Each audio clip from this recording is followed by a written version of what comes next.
This is PWF Empire Live. It's the best thing going today. The best insight and analysis on the hottest topics in the world of wrestling happens here. From storylines and news to rumors and reviews, we've got the action covered from bell to bell.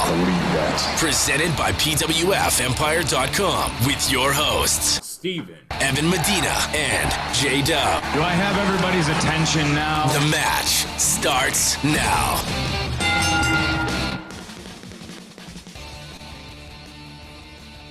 PWF Empire is live. Thank you guys for tuning in tonight for our WWE NXT TakeOver Respect post-show review. Jay and Steven here. Now, not Steven, actually Evan. What the hell am I talking about? My brain is all frazzled right now. Where are you tonight, Jay? Where are you? I am on cloud 9. That's where I am because I just got done watching Sasha Banks versus Bayley 2. They were the main event of this TakeOver special.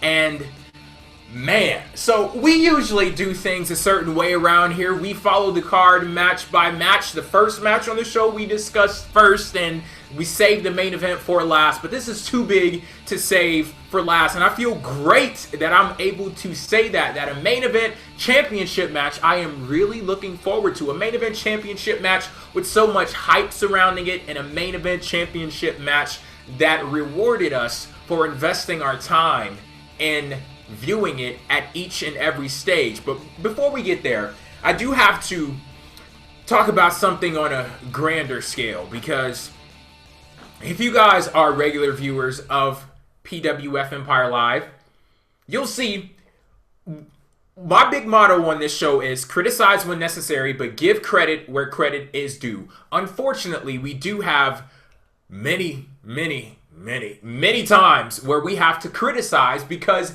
it is necessary. But at the end of the day, aside from every single thing that I do on YouTube, PWFEmpire.com, I would not be here right now had I not started out as a wrestling fan. Had I not started out watching wrestling for entertainment, watching wrestling for enjoyment, looking at it as a bit of escapism. No matter what's going on in your life, you look at wrestling and you know they could take a hold of your emotions, and if it's sadness that you're feeling, they just give you that joy. And it's so great for me to sit here and say that I am reminded of why I'm a wrestling fan in the first place from watching NXT TakeOver Respect. So to the entire team down in NXT, the writers, the bookers, we have Sarah Del Rey. She's the producer for the women's division down there in NXT. You got Triple H. He's the head down there, the papa down in NXT, and also the wrestlers who competed on the show. Thank you for reminding me why I'm a wrestling fan. And I'm gonna go ahead and start off this show by discussing the match. This was Sasha Banks versus Bayley, with Bayley's NXT Women's Championship on the line. This was a 30-minute Iron Man match, the main event of the show. Evan, holy shit. Holy shit. I mean, oh my God, so much happened in this match. I'm at a loss for words, so I'm going to need you to take it over from me. Yeah, this is about as good of a main event as you can ask for. I mean, let's be honest here.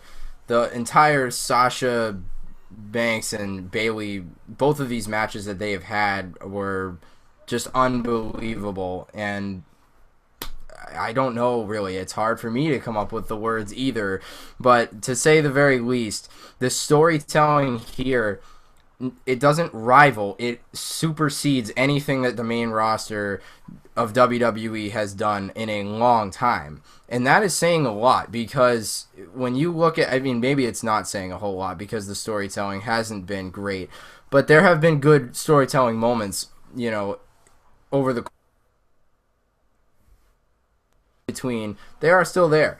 And honestly, this is just amazing. I see people crying in the crowd, Sasha breaking down, Bayley breaking down at the end of the match. I mean, that alone tells you just how big this story, just how big this entire thing really is, how important it is to these people, how much passion they put into everything that they do. In this 30-minute Iron Woman match was pure gold as far as any wrestling fanatic would be concerned. This is as good as it gets. And you talk about people crying in the crowd. There was one guy, I don't even think he was physically able to cry because he was so damn stunned. His eyes were like this. He was just like if you guys go watch it back, like you'll see the guy. He was like sitting in the front row. His eyes were like this during one of the big spots in the match. But yeah, this was, oh my God, this was crazy. Unbelievable. Just flat out unbelievable. As good as you could ever ask for.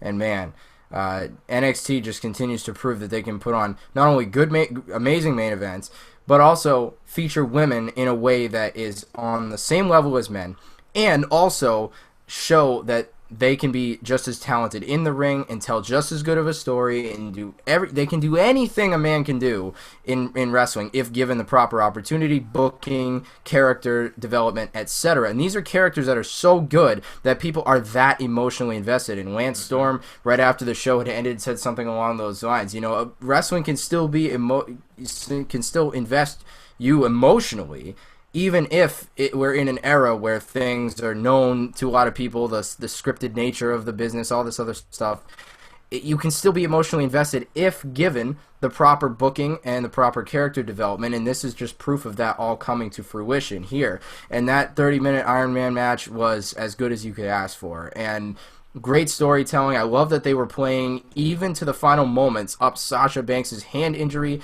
after she had it smashed off the steps. I love that element because she couldn't lock in the Banks statement completely because of the fact that her hand was... It's such a simple concept, but yet in matches we see it not used so often, and I just couldn't help but shake my head in amazement at how these two had held continuity throughout their match, and they told a consistent story. I loved in the beginning when Sasha looked like she was kind of beaten down Bayley, and Bayley just looked like the underdog, but yet still kept coming back and giving her everything that she had. They had storytelling, they had great spots, moments, and had the crowd invested from beginning to end, had me invested from beginning to end, and that's all you could ask for as a wrestling fan. See, you say continuity, that's a very simple concept. It is a very simple concept. However, you have to be willing to put in the work to let it be seen on screen. You have to be willing to put in the work to infiltrate the story and inject that into the story, that continuity. And I feel as if they did that tonight. You can sense the effort in every single intricate detail of this match, whether it be the competitors, whether it be the people who, came up with a sequence of moves, the producers, road agents, and things like that, the creative team, just everything. And this is one of my big things lately when I look at professional wrestling. It's all about creating that atmosphere, that environment around the wrestlers, making sure that you create an environment for them to succeed. And I feel as if that environment was created with Sasha and Bayley tonight. Let's go ahead and move on to some of the more specific moments in this match.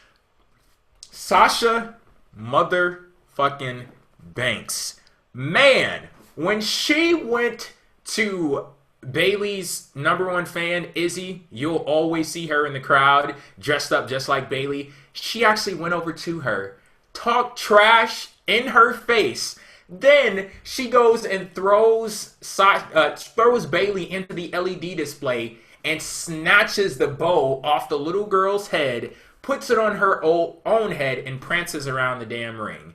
If that is not some of the greatest heel work that I have ever seen, I don't know what it is. And maybe I'm just a terrible person, but when I saw Sasha make the little girl cry, I was like, this is awesome. This is friggin' amazing. Evan, you have any moments that you remember from the match?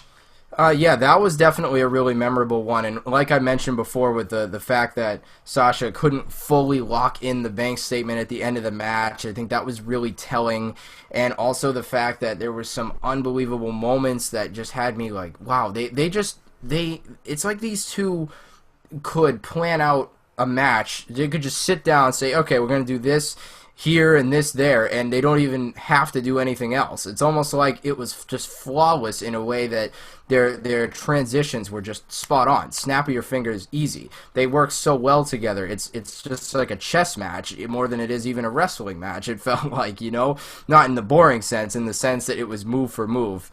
That's more what I'm saying. It wasn't boring. Yeah, you can really sense that in like the first 5 or 10 minutes or so of the match when they just kept trying to jockey for positioning, and I just love the way that this match was booked from top to bottom. It was exactly so that's exactly how a 30-minute match should be booked, because they were looking in the beginning to try to get an early victory to try to give themselves the advantage, because they know they're going to be gassed out later on in the match. It makes it, again, storytelling and making perfect fucking sense throughout a match. And I love the way that Sasha got the first fall that she got by using a great simple heel tactic, much like how Kevin Owens has been using a similar tactic in his matches lately. I love that. I love it. You don't even have Kevin Owens, he posted on Twitter, "What a disgusting way to get a pinfall." Fantastic. That goddamn Kevin Owens.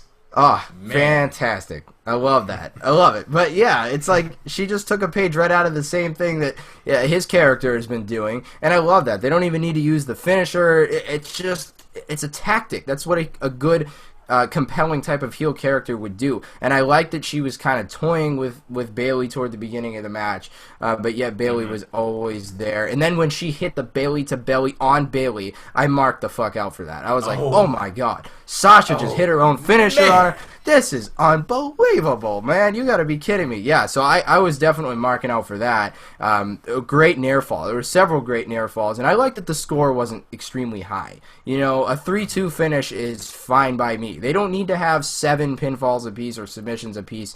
That wasn't necessary at all. And I also like that Sasha got her second point through a count out too. I think Sasha she still really just does everything. Sasha is the complete package. She is the definition of everything that a wrestler embodies. Not a women's wrestler. Yes.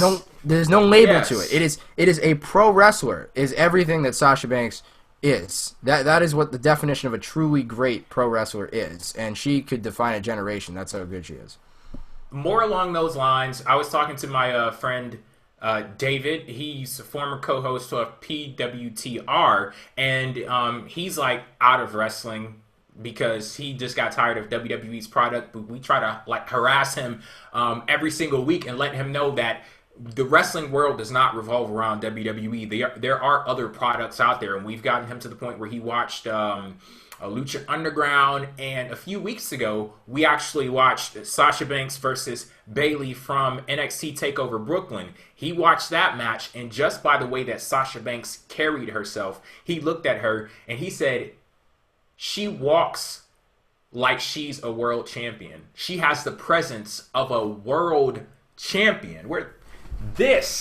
Not the NXT Women's Championship, that he was talking about. She has the presence. She looks as if she belongs in that title picture right there. And damn it, based off of the performance that she had at Respect, shit, go right ahead. I actually posted this on Twitter. Sasha Banks as a challenger to the NXT Women's Championship is a better heel and a better overall superstar than our current WWE World Heavyweight Champion, Seth Rollins. Why have I been put into a situation where I get more satisfaction, more enjoyment out of the Women's Championship in the developmental territory than I do from the main roster number one championship in the entire industry?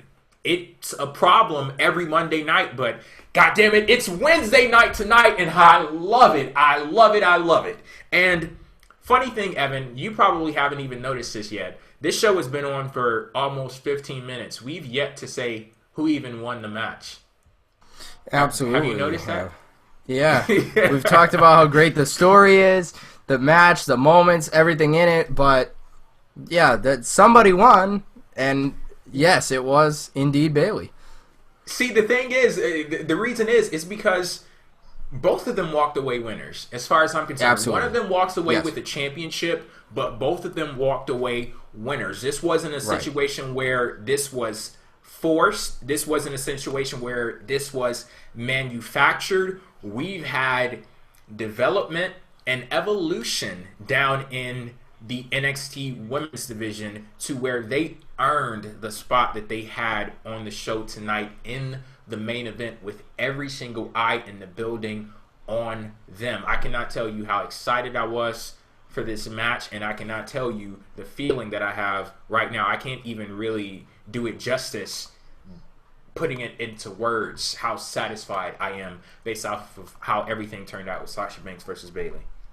Oh yeah, completely right, man. I couldn't say it better myself. You know, it's crazy to have watched Sasha and Bayley both, you know, emotional after the match. Sasha almost not even able to stand on her own 2 feet, and that's not.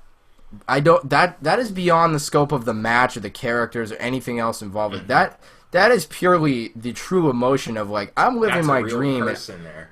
Exactly, I'm living my dream, and this is unbelievable. You know, it's like this is like being on top of the world. That felt like a WrestleMania moment, and it was just an NXT special. I mean, what these two women could do at actual WrestleMania just blows my mind. I mean, that had a WrestleMania moment feel at the end, with the flowers being brought out, Triple H being out there, William Regal, all the roster, and all the other divas in the crowd, Stephanie McMahon out there as well. You know, so many. It just felt like it was such a big moment, and you know, obviously, the moment where Bayley actually won the championship was the bigger moment. This match here had some unbelievable storytelling in it, and ultimately just further proved and cemented just how good these two are in the ring, and just how great women's wrestling can be if you have women who can actually wrestle, and there are plenty of them out there. There are plenty of them out there. If you feature them in the right way and let them do their thing and let them shine. We're talking about one of them later on in the show. Yes, we will. Oh, yes. And this was just as good of a main event as ever. This is as good of a main event as there's ever been in NXT, and that goes for all men's matches. There is no difference between the two as far as NXT is concerned. This is one of the best matches that they ever had, and it was very necessary. You know, I've never been the biggest fan of the Iron Man match concept as a consistent thing. I think it should only be done every now and then, and thankfully it is only done every now and then, because I think it only belongs in certain situations, and this was the situation for that. This was the perfect time to have an Iron Man match. This is the best opportunity I think WWE's had in years to do this, and it was the perfect time to do it. So I'm really glad that they ended up going with it. It was the right choice for a match type as well. So, I mean, they could have just had another singles match. They could have had 2 out of 3 falls. They could have had any damn thing, and it would have been awesome. But an Iron Man match here was the right choice. It was the best thing they could have done, because it just further cemented how great they are and told you how good of a story they can tell in 30 damn minutes. Okay, now we're going to move to the top of the show. This was a semifinals match for the Dusty Rhodes Tag Team Classic Tournament. This saw the team of the Mechanics, Scott Dawson and Dash Wilder, versus the makeshift team of Samoa Joe and the NXT champion Finn Bálor. They may have been a makeshift team, but they walked away with the victory here over the Mechanics. But it was not without a little bit of an issue, because at some point during the match, Finn Bálor, one of his knees was injured, and the Mechanics, they worked down that knee, and it almost cost him the match at the end when Finn, he wanted to be tagged into the match. Samoa Joe hits, I believe it was Dash Wilder, with the Muscle Buster, and then Finn Bálor goes up top for the coup de grace. Of course, that tweaked the knee a little bit, but they did get the win here. Yeah, it was a good opener with good, solid pace to it. I mean, you expect one of these tag matches to get the night going, and I think it did so in a good and solid way. You got 2 enjoyable teams going at it here. You know, makeshift or not, Joe and Bálor actually worked as far as I was concerned. I like the energy from Joe in this match. He did so again later on in the night as well. I really liked his energy. He, again, just a great talent that he is. Yeah, I mean, the ending was a little bit, it did make me scratch my head a little bit. It was a bit of like it was kind of a weird timing for the ending, because you have, you know, Finn Bálor hit the coup de grace, and then after that, it's like, oh yeah, like we gotta make sure that our opponents aren't going to cancel the pin on us here. So it was a little bit of like oh yeah, let's make sure that both guys are down type of ending. But despite that, I'm not, knocking the match for that, but it was a little bit like, oh, okay, that was it. Was it this match or the other match where Samoa Joe just pretty much laid on the guy so he wouldn't break up the pinfall? I think it was this one. I think so. Because he was just like, yeah. He was kind of like, wait, hold on. Gotta make sure this is... Yeah, that is pretty effective when Samoa Joe's holding you down, I guess. But, yeah, it was a good opener. And, again, we've talked about this in the past. The opening match sets the tone for the night. And this set the tone in a good, solid way. The Dusty Rhodes tournament has been a cool thing anyway. And to get it going here on this night, to kick off the night, there was no other way to start this show as far as I was concerned besides this match. So it was a really good way to kick things off, no doubt. So here's the thing. I've expressed my disdain with the coup de grace, and I'm not going to say, I told you so, but Finn, I told you so. Like, get rid of that damn move. I told you that weeks ago. You wouldn't be injured right now if you had listened to me. But seriously, the funny thing about that is the only way that the coup de grace is remotely acceptable to me is when it's in combination with the Muscle Buster. Because I think that combo of Samoa Joe hitting the Muscle Buster, then Finn Bálor hitting the coup de grace, like, as one big picture, I really like that move. And that's a hell of a combo. Team, yes, it is. I really like this tag team too, and I am so glad that they had this injury angle worked into the match, because this is a match where you have someone of the stature of Samoa Joe, and then you have the NXT champion and Finn Bálor. Why wouldn't you look at those two guys and say, of course, they're going to run through this friggin' tournament? So with them having that injury angle and questioning whether Finn Bálor would even show up to the final match of the tournament, I thought that was great for something to kind of like veer people off of the foregone conclusion that,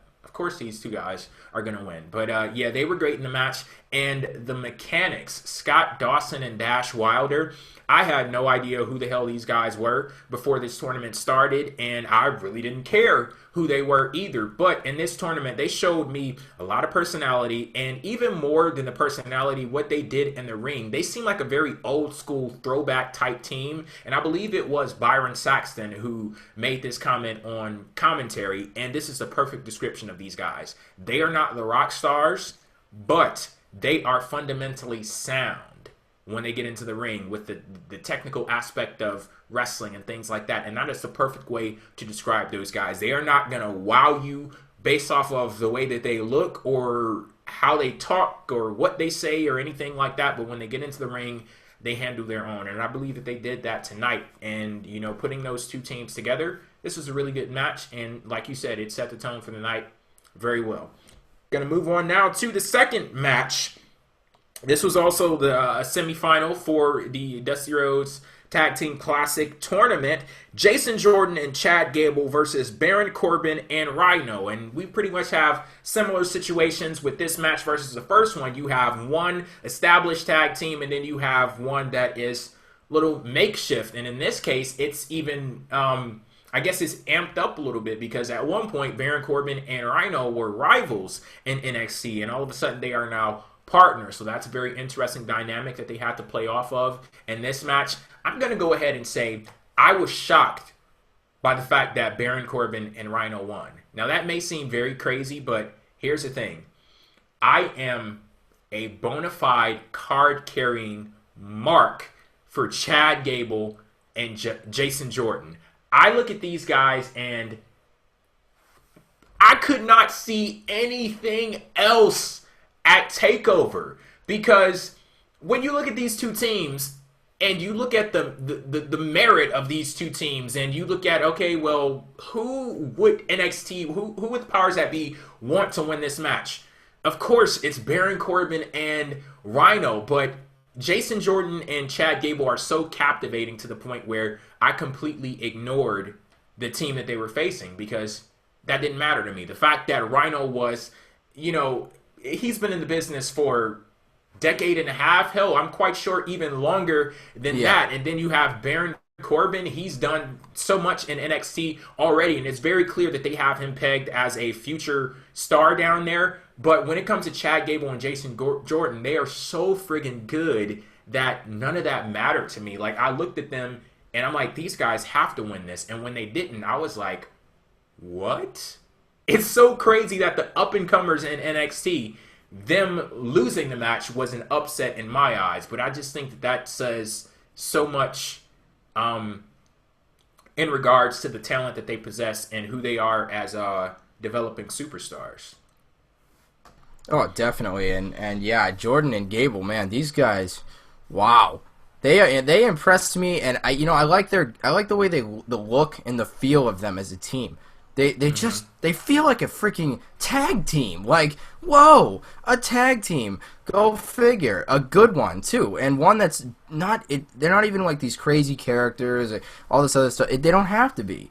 They're just a good team. I mean, that one moment where Gable German suplex Baron Corbin, I was like, are you fucking kidding me right now? That was an unbelievable moment. I could not believe the amount of strength that he possessed on that particular move, and that was unbelievable. That was just friggin' amazing to me, to see someone much bigger than him being, German suplexing someone that much bigger than you. I did think the moment where Rhyno went to the top rope was pretty interesting, because it was a good match turner. Jason Jordan, just you can just tell the guy just has unbelievable cardio, and he's just a monster.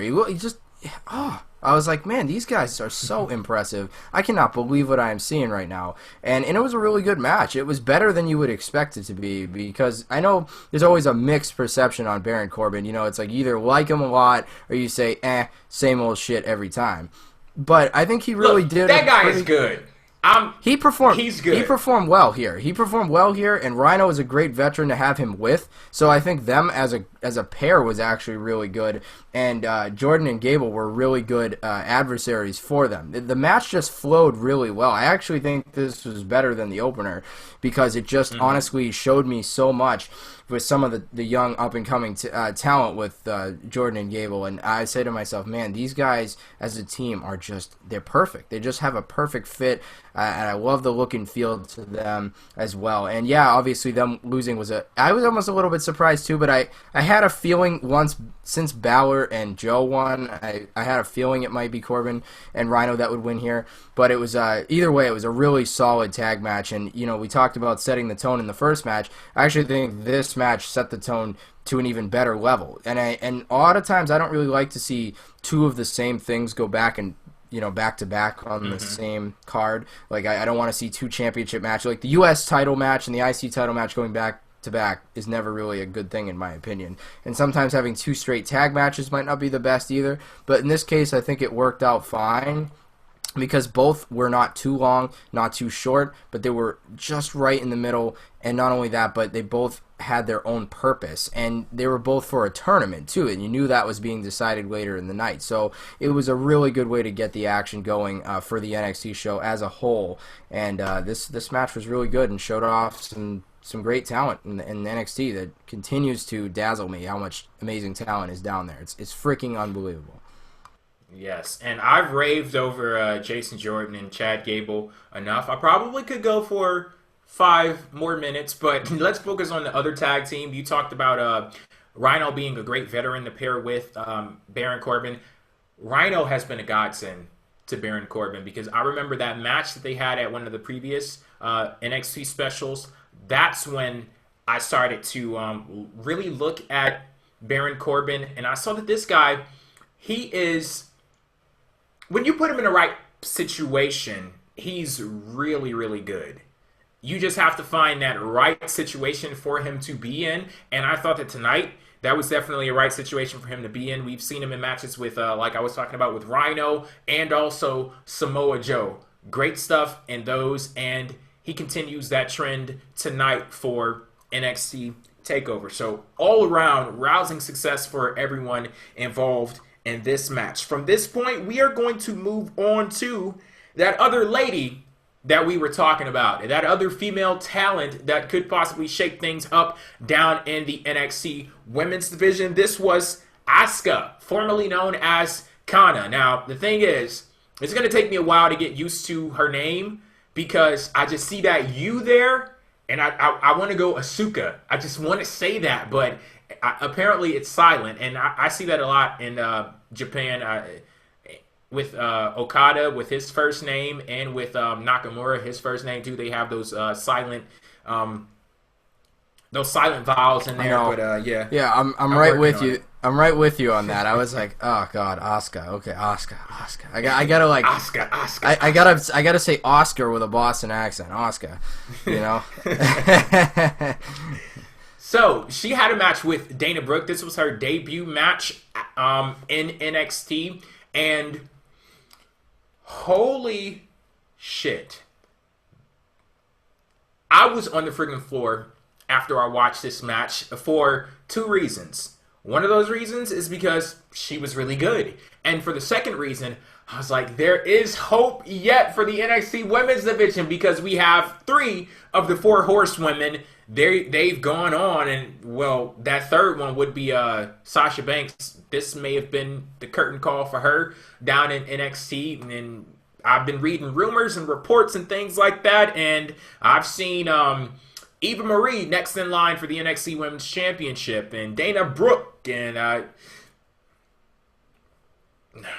no, not at all. So Asuka, she may be the last great hope, and yeah, she definitely did not disappoint in this debut. Her finisher, I believe they call it the Asuka lock. It was a body scissors combination with a crossface chicken wing, and yeah, Dana Brooke tapped out to that. Loved it. Absolutely loved it.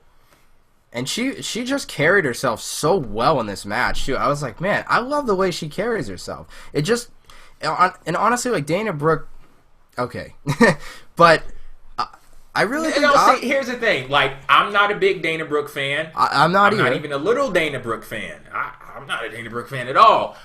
She did not disappoint me in this match. She was very competent. Like, I'm not even going to beat around the bush. I'll give her props on this. There was one clothesline that she hit in this match, and I was like, that is a nice clothesline. And she held her own. That one moment of truth, like, she had a good clothesline. Now, that's a good match, Dana. But, but yeah, I think Asuka really carried herself extremely well in this match, and that's great to have, you know, your debut here and really look amazingly well in that debut, and obviously it was pretty clear she was going to get the win here. I don't think anyone was really thinking to themselves, yeah, they'll bury her in her first match. I mean, everyone knew she was going to win here, but still, it was good. It was a nice, solid match for her, and I honestly enjoyed it, and I liked everything I saw from her. She really impressed me. She had a couple of powerful kicks in there as well, and some submission wrestling, which is always great to see. A couple of nice armbar transitions. I was like, those were like eye-popping to me. Her transitions, oh my god. They were very crisp indeed. And you know, again, I mean, it's not to say that, you know, you can't do that by yourself. You know, your opponent has to actually help you out a little bit on some of those transitions and spots. So Dana Brooke does, again, deserve her due credit in all seriousness. But Asuka, definitely, I'm impressed, and I can't wait to see what they do with her. And I think it could be great. I think she could definitely have herself a nice, solid career ahead of her. And also, she helps to reach out to a different demographic, which is awesome. I love the international connection. That's something that WWE can capitalize on extremely well, because when you have diversity, you have more people tuning in from more places that otherwise might not have been interested, and that's just as good as it gets. So diversity, great talent, all you can ask for, and she's a good in-ring wrestler too, so that's great. And I liked her ring gear too. Interesting ring gear from Asuka as well, which I really like. So she's got a good look to her. Yes, she is an overall talent, and I was amazed by the product that she put on, from the crispness that she performed with in the ring, and then she had like her attire and the colorful hair and the tassels and things like that. She all around wonderful talent and charisma to boot. You could just see in the way that she moves that she has charisma. She doesn't have to speak a lick of English, and that is fucking charisma just oozing out of her pores. And what I mean by that, like, if you look at The Rock, just look at the way that he does, and I'm not saying, oh, Asuka, she's the next Rock, but this is the perfect way that I could make a comparison so you guys know what I'm talking about. Look at the way in which The Rock moves in the ring, and he moves with a sense of electricity. That's why when he says he's the most electrifying man in sports entertainment, if you look at the way that he moves, you see that he moves with charisma. That goes beyond what you say out of your mouth. Luckily, he has that too, but he moves with charisma. And someone that I can say that for as well, Shinsuke Nakamura from New Japan Pro Wrestling, he moves with charisma too. And I saw that in Asuka tonight. Just, oh my God, I was sitting there and my eyes were wide. Like I was fixated on her and every single thing that she did. And going beyond the match, after the match, the way that she punked out Emma, where all she did was look at Emma, and she actually had a smile on her face, and Emma said, okay, I don't want to do this today. Like, I like my arm being attached to my body, I like being able to breathe. So no, Asuka, I don't want to play today. But yeah, that smile that she has is very terrifying, because it's not a smile like, oh, hey, I'm happy. It's like, I'm going to murder you. And I know there's absolutely nothing you can do about it. Guess what? You're going to die tonight. Like, okay, all right, Asuka. Jeez. Yeah, I've seen a few of her matches, and I posted this on Twitter. I was like, I've seen a few of her matches. I've seen a few of Dana Brooke's matches. If this match lasts anything beyond negative 10 seconds, I'm calling bullshit. But you could clearly see, literally from the moment that the bell rang, that she was toying with her. It was like a lion playing with his food before he goes in for the kill. And yeah, because they're even wonderful. I loved it. Yeah, because there was even moments where she was like on the ring apron, and she was kind of just taking her time, and she wasn't like there wasn't any like need for desperation, like, oh, I gotta make sure I win this match. It was like, I got this in the bag, and I like that. I really do. It made her have an individual feel to her, something that was different from many of the others in NXT and on the roster. So I really like that about the fact that her character already feels a little bit different, which is exactly what we need. A little bit of something different from what you're used to. Again, those are the types of characters that can really transcend and be something that everyone really gets behind and enjoys. Something just a little bit of different flavor, and that's good, because since most of the original NXT women that were the biggest names are going to the main roster, as unfortunate as that sounds, because of how they get used on the main roster. This is a good. I mean, Asuka is about as much as you could ask for, to be another person to take that place. See what you did there. Yeah, oh yeah. I figured somebody would see what I did there. Asuka, I asked for. But anyway, I think it's time to move on from that one. That was pretty shitty, but.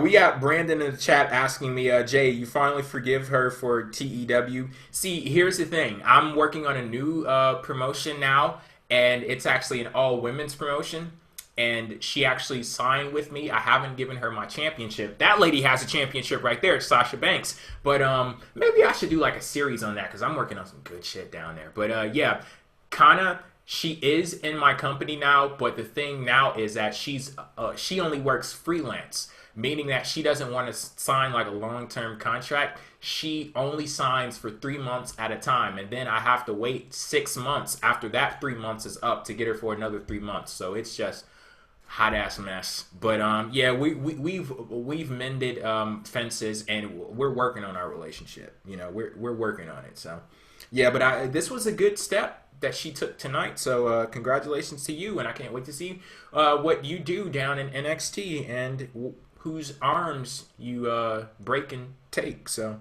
yeah, the next match we will be discussing is Apollo Crews versus Tyler Breeze. Apollo Crews walks away with the victory here, but it was not without a bit of work. He does have that combo that everyone is used to, that gorilla press.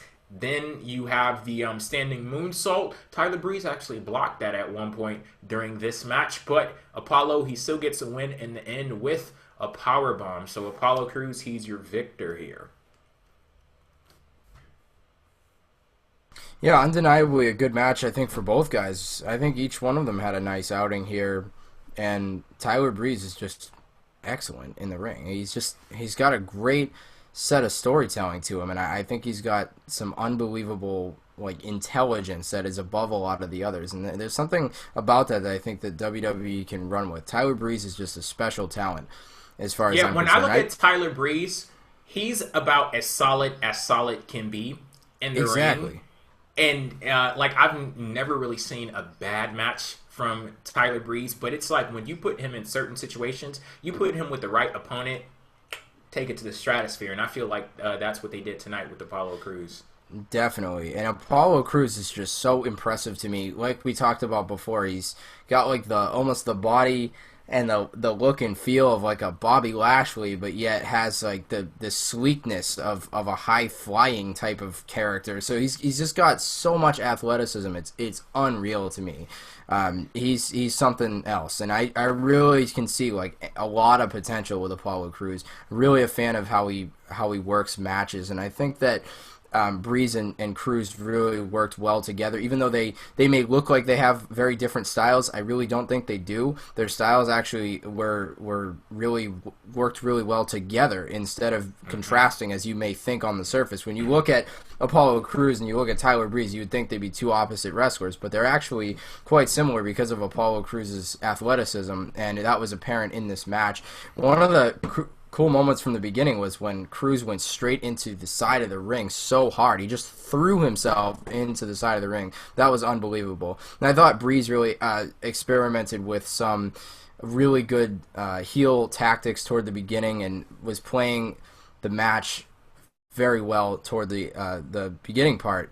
And then what I really liked too was that Breeze had the offense going for more of the match, and I think that was good because Crews may look like the type of guy who would just squash a Tyler Breeze, but Breeze was able to effectively use different types of tactics to continue to help himself get over in the match, and that's exactly what Tyler Breeze needed to do, considering he was at the disadvantage for size. And also another moment I liked was that one kick from Apollo. Man, he slapped his leg as hard as he fucking could, and the entire arena just was like, what just happened? So that was an amazing moment too, because if you weren't paying attention, you sure as hell were after that happened. And there was also a nice catch move from Crews off the top. Couple of good near falls toward the end. Couple of nice roll-ups from Breeze also to try to get the quick victory. So a really solid match here on TakeOver. This was really good. And honestly, this could be the match that almost gets overlooked because there was some other good ones on this card. This was honestly one of the best, in my opinion. It was really, really good. Going back to what you were talking about with Tyler Breeze being on offense so much during this match, it was great for two reasons. One of those reasons being that we saw a showcase of what Tyler Breeze provided and the talent that he possesses as a competitor down there in NXT. And also, it provided a challenge to Apollo Crews because, yeah, this is a guy who looks like he could go and he could beat the shit out of anybody who steps in front of him. But the fact that he's challenged and they posed Tyler Breeze as a legitimate threat to him, that added a bit of drama and excitement to the match, and I think that it paid off in the end because I thoroughly enjoyed this match. Both competitors, and Triple H was actually talking about Apollo Crews recently on a conference call that he did with some pro wrestling media, and they talked about him possibly being a champion down there in NXT, and Triple H said that he had all of the potential to be exactly that. So it seems as if the sky is the limit for him, and we could possibly be looking towards some great things happening for Apollo Crews down in NXT. I mean, they're already happening, but some great gold things happening for Apollo Crews down in NXT. Speaking of championships and titles and accomplishments, we're going to move on now to the final match that we'll be discussing here because we already discussed the main event. But I think that this is pretty appropriate. We have this Dusty Rhodes Tag Team Classic tournament. It's been going on for a while now down in NXT, and we haven't had the opportunity to talk about it on the show at all, I think. But I do have to say that I really enjoyed this Tag Team Classic. It didn't exactly like blow the roof off the place, because it seemed like it's very weird to describe, because there was nothing crazy going on as far as like the storyline is concerned or anything like that. But I think that they put on some very solid matchups. I love the way in which it was presented. You had Kyle Edwards, and he was given the updates, and they had this tournament spanning the entire friggin' country, and a lot of the matches didn't even take place on NXT TV, but the way in which they talked about those matches, the way in which the entire tournament was presented, I feel as if it lived up to the name. This was done in remembrance of Dusty Rhodes, and I feel as if it felt legit to me, and I thank them for following through with that. This wasn't a situation where it's like, oh, we're going to name this after a great talent, and we're going to let the name mean more than the actual match does, or the actual, the trophy does. And that wasn't the case. I feel as if this was done in a way that it paid a lot of respect to Dusty Rhodes, and it actually did a lot for NXT. I talked about earlier on in the show with the mechanics, and even a team like Chad Gable and Jason Jordan. I didn't know much about these teams before this tournament started, but when their matches went on, I would watch those matches and I would enjoy those matches. And the teams here got a lot of mic time to define their characters and build structures on the foundation of who they are. And just all around great stuff. This was a very solid and entertaining tournament. And here we have the finals of that tournament. The team of Finn Bálor and Samoa Joe versus Baron Corbin and Rhyno. And turns out our NXT champion, Finn Bálor and Samoa Joe, they walk away as the winners of the Dusty Rhodes Tag Team Classic tournament. What did you think about this match here? This was really solid match too. Again, it's hard to really say too much that isn't positive about NXT, and it's like not trying to be like an NXT mark or anything, but it's like when again, like you said in the beginning, if we go under the policy, under the umbrella of giving credit where credit is due, criticizing when is necessary, we have to give credit where credit's due. This is a hell of a show. This is a hell of a show, and most of these NXT specials have been nothing short of that. And this match was good too, and so were all the other ones. This was a really enjoyable NXT show, top to bottom. And this match here, to me, was really enjoyable because of the fact that you had two good, solid teams. And Joe, again, great energy in this match from him. Rhyno holding the fort down as a veteran. I always like seeing Rhyno in NXT. I think he's great to help put talent over, to make talent look better, etc. Rhyno is a great guy to have in NXT, so it's awesome, and he still wrestles very well. He looks the same as he has for all these years. He looks amazingly good, considering the fact that he's probably somewhere in his 40s now. He looked the same 15 years ago. It's crazy to me. And then, of course, you got Bálor, who's just unbelievable and as good as it gets. So, and Corbin as well, doing a good job in this tournament, and Rhyno being the perfect partner for him. So, a really good match with four really good talents. And honestly, you had to feel that the face team was going to win here. You had to feel that was what was going to take place. Honestly, I wouldn't mind if Joe and Bálor continue to team for a bit before they end up feuding over the title. I'd love to see them going for the title because Samoa Joe is just such a great talent. Finn Bálor. See, I think Samoa Joe found his opening with that knee injury. Like, if he doesn't capitalize off of that, exactly, it's a perfect story to tell now for the championship. It's like them winning the tournament almost is better because they're at one moment showing that they can work together and that there's unity and yada yada yada, and then all of a sudden, boom, Samoa Joe says, time to get serious here.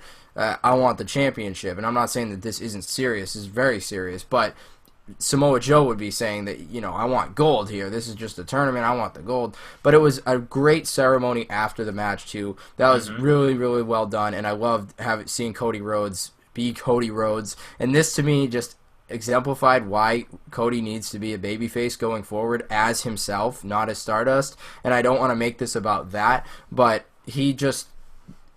man, he's so good in that face role, and everything he had to say was touching and was well put, and it was nice. It was a nice tribute to a guy who did so much for the business over the years. So this tournament really did do justice to the name of Dusty Rhodes as far as I'm concerned, and I think this match here in the final exemplified that. Again, some good near falls, some good tag team wrestling, and just topping off a good an enjoyable tournament in a great way. So very good stuff on the part of NXT.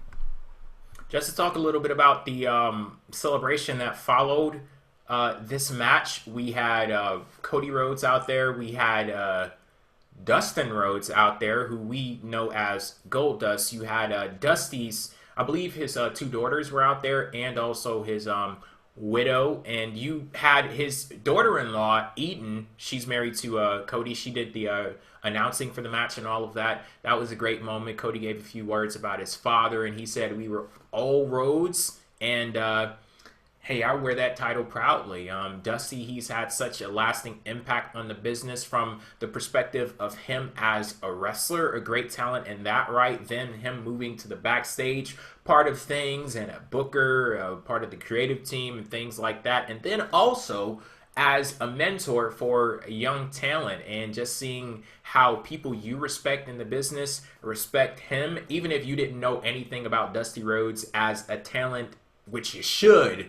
I mean, hard times, man. Oh my God, I freaking love that promo. But yeah, even if you didn't know anything about him as a talent, just seeing people that you respect and the immense amount of respect that they have for him, that speaks volumes. But so rest in peace to Dusty Rhodes. And this tournament, it having his name, I think that it was great with the way that everything turned out. This was a really good match, and that friggin' injury. That injury angle from Finn Bálor, I was looking at that, and I was like, some shady shit is going to happen. There's going to be a heel turn. There's going to be something. I've heard a lot of theories about what's going to happen when everything was done, but when it all ended, they just told a logical story, a complete story, from beginning to end. And it was great booking because it made you have a few doubts in your minds as to who was going to win this. And I think that that was enough to add a compelling element to this match. And that's pretty much all that needs to be said. And you can move forward on it. Finn as the NXT champion with Samoa Joe. Like, I'm telling you, like, that has to play into the next feud for the NXT championship. Right. Because, again, it tells that story of good partners but better enemies. I don't want to say good friends, better enemies, because it's not like they were like really friends in this storyline. But again, they do tell that story sometimes, and I think it's effective when two guys team up and they show that, wow, they can work together so well, but then there's egos, or I'm better than you and I'm the real reason that we won this tournament, whatever. Like, you can play off of that in so many different ways. And you know what else I like too is that even in the semifinal match when Finn wanted to tag in before Joe hit the muscle buster, and Joe hesitated before tagging him in, if anybody noticed that. Joe kind of hesitated, but Bálor was like, give me the tag, Joe, and he's just like, all right. He kind of waited to do it, and that again sends the little, subtle signs that this is going to lead to something between those two, and that's great. I mean, you got your main event picture for NXT going forward in a really positive manner too. So again, you're killing two birds with one stone by having such a good tournament and in a nice and positive way, and help to further underline the greatness of Dusty Rhodes and the legacy that he had left. And then, again, go forward with a nice feud for the NXT title. So, again, you're doing a lot of great things at the exact same time. So, NXT, the booking, the storytelling, the match quality, everything about it is just on a completely different platform. On point. Absolutely on a different level than main WWE stuff, and it's amazing how different it is. It's not just like oh well, we like NXT, so we're just gonna praise it and crap on WWE. No. The truth is NXT is completely better than main WWE stuff. Whether you want to admit it or not, NXT is where it's at right now when it comes to consistent, solid storylines, things that make sense. Not everything is perfect, and not every match on this card here tonight was perfect. I wouldn't say any of them were necessarily perfect, but they were all very solid. And you had a main event that tore the house down. It was amazing. And, you had a tournament that was telling a nice story and featured some great talents along the way. And a new woman, who's now going to be in the company, or now in NXT. So, I mean, what else can you ask for? Nothing. To be quite honest, absolutely nothing. They gave me everything that I wanted and more tonight. To piggyback off of what you said, Evan, they provided an absolutely amazing show with some great storytelling, and I feel as if I've been rewarded for the time that I invested. And they give us some hooks that keep us attached to the program going forward, because there are a lot of questions that we may not necessarily know the answers to right now, but I'm looking forward to finding out with watching NXT next week. And speaking of next week, we'll be back here at our regularly scheduled time, Wednesday, 9 p.m. Eastern, pwfempire.com, youtube.com/pwfempire with PWF Empire Live. And looking further past that, mark your calendars. October 21st, 2015, we will be presenting the third episode of PWF Empire Anarchy. And when I tell you guys, this is... Look, it's going down, okay? It is going down. This is the most ambitious thing we've ever done. This is the most ambitious thing I've ever done in my years on YouTube. Yes. And it's going to be tons of fun. It is anarchy, damn it. That's what it is. Yes. It is anarchy. There is no better way to describe it. It is madness. Absolute madness. Yes. There will be blood. October 21st, 2015. So until next time, on behalf of Evan, I'm Jay. Thank you guys for tuning in to our PWF Empire Live post-show review of NXT TakeOver. Respect. Peace out.